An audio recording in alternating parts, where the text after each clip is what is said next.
ఉమ్మడి ఆంధ్రప్రదేశ్ మాజీ ముఖ్యమంత్రి వర్యులు దామోదర్ సంజీవయ్య 53వ సందర్భంగా వర్ధంతి సందర్భంగా కనిగిరిలో ఆర్ఎండ్బి బంగ్లా వద్ద ఉన్న ప్రముఖ న్యాయవాది బాలనారాయణ కార్యాలయం దగ్గర దామోదర్ సంజీవయ్య వర్ధంతిని ముందుగా పంచాయతీరాజ్ కె ఎలిషా బాలగురువయ్య చిత్రపటానికి పూలమాల వేసి నివాళులర్పించారు. కార్యక్రమంలో అంబేద్కర్ ధర్మ పోరాట సమితి రాష్ట్ర నాయకులు చెద్లవాడ బాలగురువయ్య, దళిత హక్కుల పోరాట సమితి ప్రకాశం జిల్లా ప్రధాన కార్యదర్శి పందిటి మోహన్, మాలల ఐక్యవేదిక నాయకులు శాంతరాజు, సిపిఐ మండల కార్యదర్శి జిపి రామారావు, ప్రముఖ న్యాయవాది ఎర్రజాల బాలనారాయణ, ఏరువారిపల్లి సర్పంచ్ దమ్ము వెంకటయ్య, మాలల ఐక్యవేదిక అధ్యక్షులు స్వర్ణయ్య అనాది, పోస్ట్ కొండయ్య, పలుకురి భాస్కర్, నోస్న రోషయ్య, జొన్నలగడ్డ ధర్మేంద్ర తదితరులు పాల్గొన్నారు.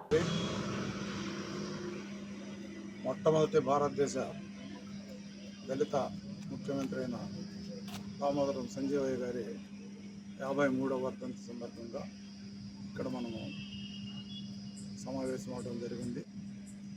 సంజీవయ్య గారిని గురించి చెప్పుకోవాలంటే ఉన్నత విద్యావంతుడు, డిగ్రీ ఎల్ఎల్బి చేసి కూడా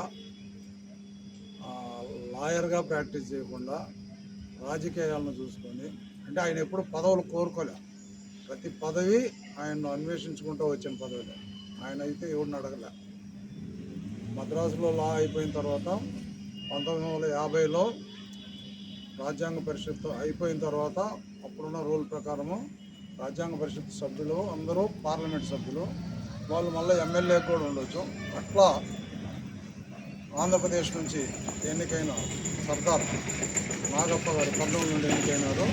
ఆయన రాజ్యాంగ పరిషత్లో ఉంటావా, లేకపోతే పార్లమెంట్లో ఉండవా, అసెంబ్లీలో ఉండవా అనేది అడిగితే నేను అసెంబ్లీలో ఉంటాను, పార్లమెంట్ అవసరం లేదని దానికి రాజీనామా చేస్తాను.